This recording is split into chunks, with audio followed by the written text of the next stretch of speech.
Olá, aqui é o Marcelo Scherer e no vídeo de hoje nós vamos fazer uma resenha aí dos 30 anos do Green Day com Duke, aqui no Desconecta Resenha.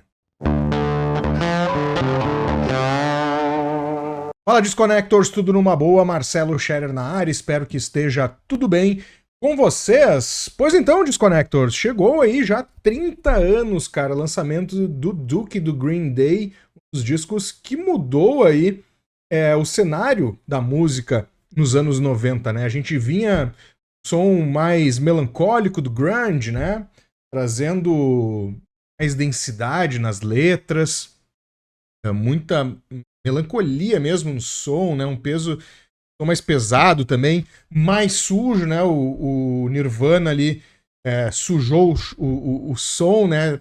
Advindo aí do punk, né? Iniciado pelo punk. E a gente tinha outras bandas de Seattle, né, e do grunge de forma geral, que faziam um som mais denso e mais pesado.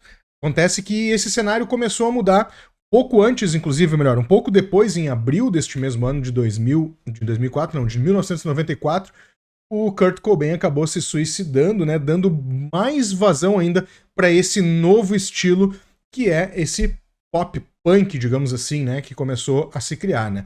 Um pouquinho antes do pop punk, a gente teve uma geração de hardcore melódico. Aqui, pelo menos no sul, a gente chamava um pouco de hardcore californiano, né? Bandas advindas da Califórnia que tinham um som de elementos hardcore, mas que eram mais melódicos, né? Por isso que é o hardcore melódico, né? E o Green Day acabou vindo um pouco disso. Eles vinham de dois álbuns que eram um pouco mais punk, bebiam um pouco nessa fonte, mas aqui eles realmente botaram o pé no pop, né? Não tem como não dizer que esse aqui é um pop punk, talvez o início aí de uma virada do pop punk, né? Esse disco é muito bacana, inclusive, né? Antes da gente continuar essa resenha aqui, quero te convidar a entrar lá no grupo da Desconecta. A gente tem um grupo onde a gente passa informações lá das últimas notícias, resenhas, reviews que a gente faz dentro do desconecta.com.br, publica por lá dentro desse grupo, é um grupo de transmissão. Também coloca lá algumas promoções que estão na Amazon, né? Então sempre que tem alguma coisa legal e que tem a ver ali com o grupo, eu coloco lá algum disco, alguma coisa nesse sentido. E também os vídeos aqui a gente divulga por lá, então entra por lá. Lembrando também da desconecta.com.br, que hoje virou um canal de notícias, informações, resenha, história da música, enfim, diversas coisas dentro desse guarda-chuva.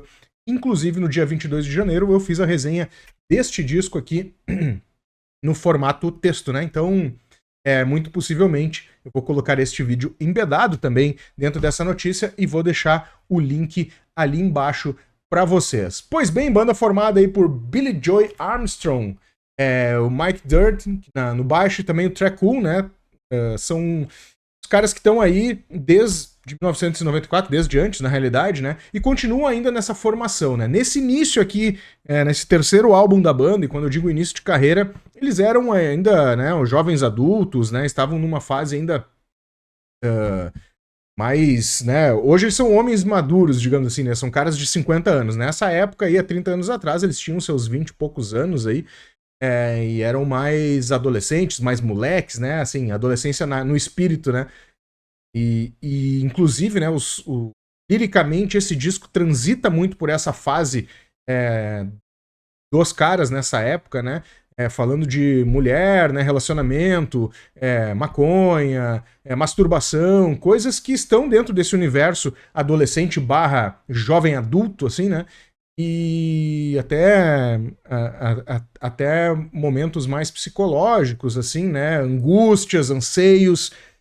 Inclusive tem várias músicas nesse estilo. E esses caras aqui fizeram, como eu estava comentando antes, de uma certa forma, uma certa revolução sonora no sentido de deixar as coisas mais alegres musicalmente, mesmo que aqui, em termos liricamente, esteja falando aí esses anseios juvenil barra jovem adulto, como eu comentei anteriormente, processos de ansiedade, né, problemas psicológicos de ansiedade, enfim, diversas coisas. Inclusive, a música mais tocada nesse disco, né, produzido pelo Rob Cavallo, que inclusive está produzindo um novo álbum que saiu há poucos dias atrás, né, o Savors. saiu recentemente, meio que uma volta às suas origens musicalmente falando, né? A banda deu uma perdida de mão musicalmente falando. A partir deste álbum ali, né? Desses álbuns pra frente, eles vão mais numa crítica social e menos esse tema mais juvenil, né? E inclusive fizeram um grande álbum aí como American Idiot, né? Um grande sucesso, mas esse aqui foi o primeiro grande sucesso, não tem como negar, e eles mudaram realmente a paisagem sonora que a gente tinha na época, saindo, como eu falei anteriormente, esse modelo mais down, né, para um negócio mais up, no sentido alegre como um todo. Então a música mais famosa aqui que eles tocaram é Basket Case, né, quando estourou isso aqui, pelo menos aqui na região de Porto Alegre, né, no Rio Grande do Sul, cara, foi um sucesso imediato. Eu acredito que muito influenciado e alavancado também pela MTV, né? A MTV teve uma grande força em cima da alavancagem da banda. E aqui a gente tem grandes clássicos. Aliás, aqui a gente tem os primeiros clássicos da banda, né? Ok, nos primeiros discos também tem, né? Coisa e tal. Aqui a gente tem umas coisas mais legais, né? Como Longview, que é o primeiro single. Também a primeira música, que é muito legal, Burnout, né? Burnout é um som que vai um pouco nessa questão da ansiedade. A gente tem She, que é feita aí, construída para ex-namorada do Billy Armstrong, aí, né? Billy Joy Armstrong. A gente tem Champ também, que é muito legal. Essas primeiras músicas ali, elas não são tão marcantes como foram Basket Case, Longview, Welcome to Paradise, She, mas elas são importantes porque elas já dão a cara de como o disco vai soar, né? As transições ali musicais, né? As progressões de acordes são muito ouvidas, né, durante o disco todo, né? Se o cara não está acostumado com o álbum, ele vai numa boa, né? No meu caso, eu já tô um pouco cansado desse disco, porque é da minha geração, a minha geração ouviu muito, e na época, inclusive, eu era meio que torci o nariz um pouco pro álbum do Green Day, justamente porque a banda era pop demais, e a minha galera que andava ali curtia muito mais sons mais metais, né, mais conceituais, e aqui a gente já vai para uma linha mais pop mesmo, né? Não tem outra palavra, né? Obviamente com as guitarras mais simples também, né? Vinha essa pegada do punk e a galera gostava mais de heavy metal, uma coisa mais trabalhada, com progressivo, né? Algo mais sério, digamos assim. E aqui a gente tem as coisas que não faziam parte desse universo e inicialmente sim, né? Eu torci um pouco o nariz sobre isso, justamente pelo tipo de postura que tinha a banda. Eu tinha 14 anos também, cabeça fechada, né? Não conseguia enxergar o todo, né? Faz parte da evolução, assim como a banda evoluiu durante esses 30 anos, a partir daqui, a gente também acaba evoluindo de uma certa forma, para o bem ou para o mal, né, cara? Então a gente tem essas músicas bem legais que iniciam antes do Longview, que tem uma levada de baixo muito interessante, né?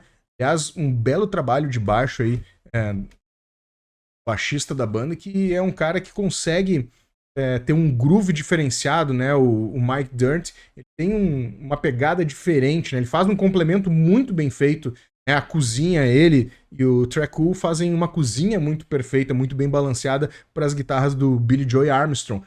E né? Hoje, né, cara, naquela época a gente, como adolescente, a gente se arriava que era um péssimo instrumentalista, né? Mas na realidade não, né, cara? A gente sabe que para construir músicas, mesmo que pop, o cara tem que ser bom, ele tem que ter essa pegada, tem que entender um pouco de acordes, mesmo que não entenda a teoria musical, né, cara? Então, esse aqui para mim é um disco que me marcou muito mais pra frente do que na época do seu lançamento, né, como eu comentei anteriormente, e ele tem ótimas músicas e eu recomendo muito vocês ouvirem, quem não conhece, né? Ele é um disco cansativo pelo fato de ter tocado muito, né? A MTV tocou muito essas 4 músicas que eu falei, né? She, Basket Case, Welcome to Paradise e Longview. Tocava incessantemente, não só na MTV, mas nas rádios. Então eles tomaram realmente o mundo, né? Era diferente o jeito que a gente consumia música, a gente tinha poucos canais de acesso e quando vinha uma banda muito forte que pegava lá fora, aqui o Brasil era recebido com ele. Nessa mesma época aí, como eu falei, a gente tinha o hardcore californiano, o hardcore melódico, né? Pennywise, o próprio Offspring vem dessa cena, né, cara, que misturavam um pouco da atitude hardcore punk com essa levada mais melódica. E aqui não é tanto hardcore, né? Aqui ele é muito mais punk do que hardcore, né? Não tem aquelas cavalgadas marcantes do hardcore. Talvez por isso tenha também chamado muito atenção, muito mais do que Pennywise, por exemplo, né? É uma banda que chegou muito mais longe em termos de sucesso e fama do que essas bandas que a gente costuma chamar de hardcore melódico, né? Obviamente o Offspring também modificou o seu som a partir do Smash em diante, né? Já foi uma outra banda, já entrou numa linha mais pop, né? Depois, mas também lançou um grande disco nessa mesma época, né? O próprio Bad Religion também foi uma outra banda importante, aliás. O Bad Religion é engraçado porque eles foram estourar no meio dos anos 90, mas eles são uma banda dos anos 80, né? De toda a cena independente que estava sendo criada nos Estados Unidos. E só depois eles conseguiram sucesso, né? Acertaram o jeito de som, né? E também era o momento daquele tipo de som e eles conseguiram, inclusive, ter o selo ali do guitarrista do Epitaph, né? Que é um selo que trouxe todas essas bandas de hardcore melódico pra frente. Então, finalizando aqui, né? Esse pequeno review, essa resenha aí de 30 anos, cara. São 14 músicas, todas elas não são faixas compridas, muito pelo contrário, são faixas curtas, como o punk tem que ser. Lembrando aí que eles tinham uma visão muito mais adolescente em termos de temas, né, assim, musicais, não que eles fossem adolescentes, mas eles ainda estavam numa fase de jovem adulto, então eles carregavam muito disso. Os 2 primeiros álbuns estourou eles pra cena local, e esse aqui estourou eles pra cena mundial. Muita gente, inclusive desta cena local, torceu o nariz.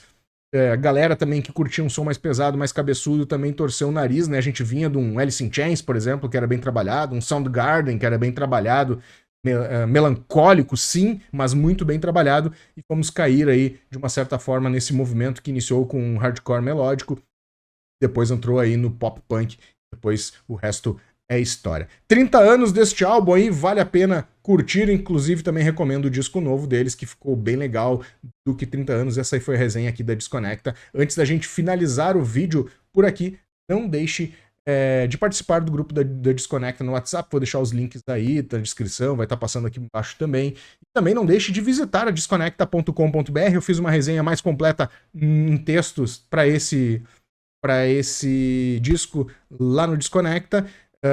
E vou embedar, obviamente, este vídeo por lá também. Era isso então, Desconectors, a gente se vê no próximo vídeo.